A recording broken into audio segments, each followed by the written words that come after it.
देवी पूजी पद कमल तुम्हारे, सुर नर मुनि सब होए सुखारे।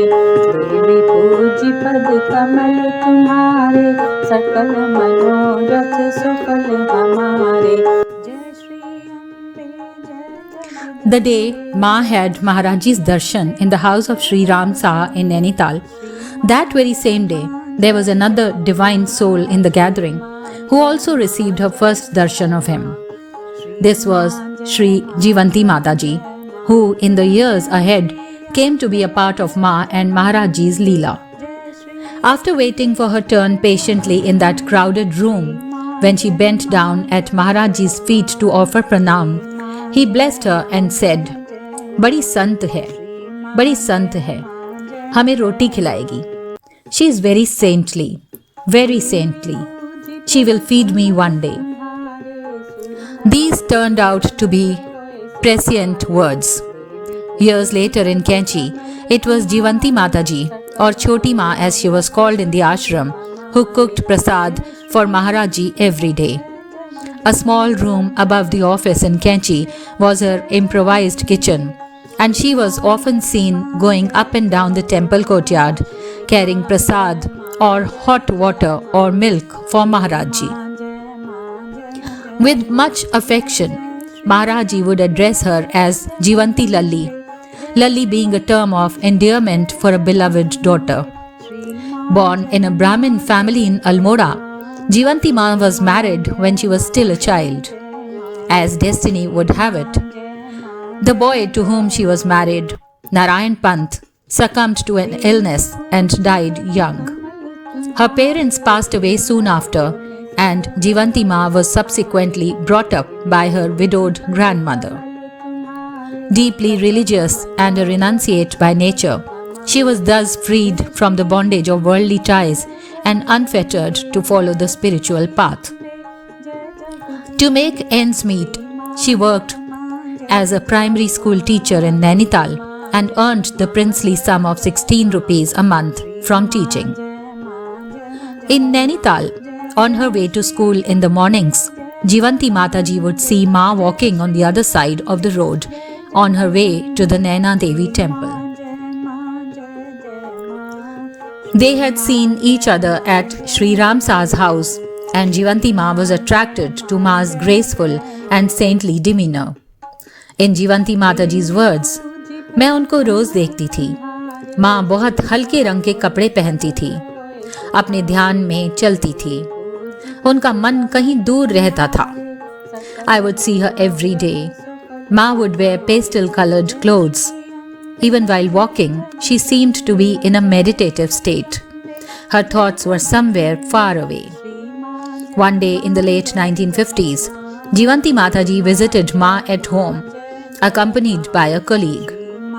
Ma was in her kitchen, and she invited them inside. In Kenchi, Jivanti Mataji would later recall the scene to me. The kitchen floor was plastered with clay. Well-scrubbed utensils were neatly stacked on one side. Ma was sitting on the floor, cooking on a wood fire. Observing the naturalness of Ma's manner and the purity of the food being cooked, Jivanti Mataji had an irresistible desire to partake of the prasad. This was a surprise to Choti Ma herself. For Orthodox Brahmins, eating in the homes of people belonging to other communities was not permitted. However, when Ma asked her if she would like to have prasad, it did not take Jivanti Mataji a moment to set aside this lifelong norm. She sat in the kitchen and ate the prasad, which was served to her in a thali by Ma herself. In those years, Choti Mataji lived in a set of 2 tiny rented rooms on the way to Hanumangarh. One room had her puja altar and the other was used for living purposes.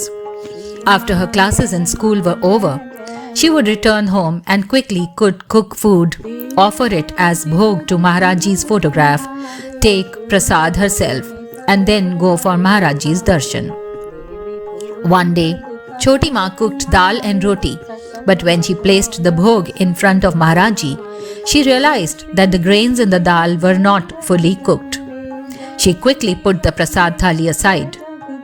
Keeping a plate full of fruit in front of Maharajji's photo, she left for Kainchi. On reaching the ashram, she saw Maharajji sitting on his takhat with a group of people surrounding him. As soon as Jivanti Mataji did pranam, Maharajji started telling the gathering in a childlike way, आज इसने मुझे प्रसाद नहीं खिलाया, इसने मुझे भूखा रखा, इसने मुझे भूखा रखा. She did not give me food today. She has kept me hungry. She has kept me hungry. Though a little embarrassed since the gathering was large, Choti Mataji was also happy, taking this as a sign of his divine omniscience. Once, Maharajji did not give darshan to devotees in Nainital for a long time. It was decided then that they would get together and take turns to chant the Ramayana till Maharajji heard the call of their hearts and appeared in their midst. Jivanti Mataji's puja room at home, sacred and pure like the kuti of a sage in the days of yore, was chosen for the continuous Ramayana part. The reading of the text would start every morning and the entire book would be completed in 24 hours. On completion, Aarti would be done in the mornings and the next recitation would start. This went on for 25 days. Jivanti Ma tells us that at 11 p.m. on the 25th night, the door burst open. She looked up and they all saw Maharajji standing at the threshold, holding the doors open with both his hands. A wave of joy engulfed the room. Jivanti Mataji placed the Ramayana in his hands and Aarti was performed to Maharajji and there was a great hustle-bustle around him. Everybody wanted to get close to him, offer pranam, and within moments it became very festive. Baba stayed on for some time, took prasad himself and distributed it to everyone. Much later that night, he left for the Hanumangarh temple. Next morning, the news spread that Maharajji was in Hanumangarh and large numbers of people began to stream in for his darshan. After meeting them, Maharajji told everyone to go to Jivanti Mataji's house as a bhandara was happening there.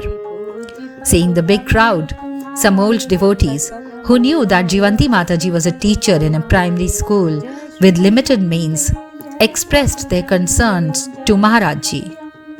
How would she provide prasad to so many people? Maharajji waved aside their words. तुम नहीं जानते जीवंती माँ को, वो तो कुबेर के भंडार की मालिक है. You people don't know Jivanti Mai. She is the mistress of the treasure house of Kuber, the god of wealth.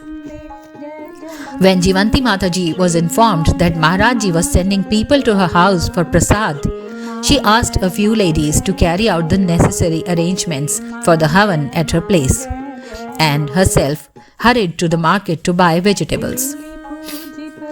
She bought vegetables for 14 annas and 2.5 kilos of ghee. People poured in throughout the day, and all were fed heartily from what seemed like a never-ending store of prasad. In 1962, after the death of Ma's husband, Maharajji told Jivanti Mataji that from now onwards she would live with Ma.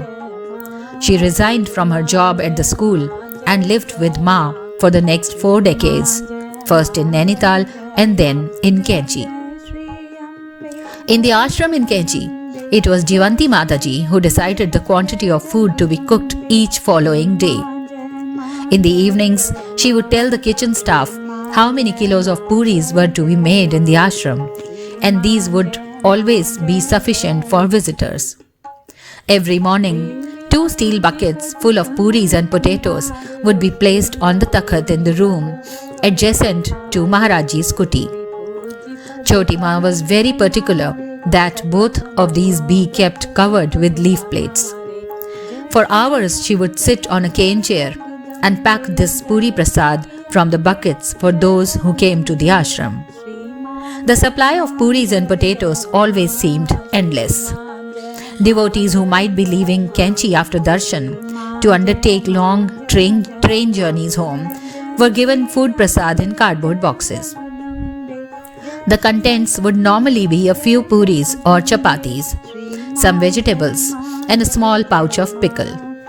This was done by Choti Mataji herself. She would remember who was a diabetic and avoided putting a sweet in their box. If someone suffered from hypertension, their food would be without salt. People still remember the taste of that Raste Ka Prasad and the way it was packed with such love and care by Choti Mataji's own hands. In the ashram in Kenchi or wherever else they went, the mothers were always seen together. Ma, tall and slender, her head covered, and Jivanti Mataji short and fair, wearing dark-rimmed spectacles. Both always wore white khadi dhotis, and sometimes in winter a shawl or sweater. Theirs was a beautiful blending of two spiritual souls. Ma so unworldly, so merged in Maharajji, and Jivanti Mataji, her guide and companion, so spiritually sanguine and intuitive. From the tiniest of decisions to the most vital, Ma looked up to Jivanti Mataji, and it was her word that prevailed. Today, as I write this, I realize that what Ma was to Maharajji, Jivanti Mataji was to Ma.